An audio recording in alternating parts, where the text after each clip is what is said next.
లక్ష్మీ నరసింహస్వామి నేరేడు చెట్టుకి ఇచ్చిన వరం ఏమిటో మీకు తెలుసా?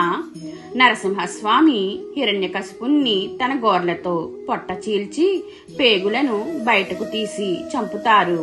దాంతో ఆ రాక్షసుడి రక్తం స్వామి చేతులకు అంటుకోవడంతో మంట దురద స్వామిని తీవ్రంగా ఇబ్బంది పెడతాయి. స్వామి అలా రక్తపు చేతులతో బాధపడుతూ అడవిలోకి వెళ్తుండగా ఓ నేరేడు చెట్టు స్వామికి కనబడుతుంది.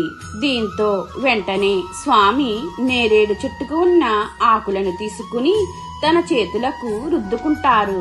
ఆ మంట దురద నుంచి ఉపశమనాన్ని కలిగించిన ఆ నేరేడు చెట్టును ఎవరైతే భక్తితో నేరేడు చెట్టును పూజిస్తారో వారికి సంతానము అష్టైశ్వర్యాలు కలుగుతాయని వరమిస్తారు. మీకు ఈ వీడియో నచ్చినట్లయితే జై లక్ష్మీ నరసింహస్వామి అని కామెంట్ చేయండి.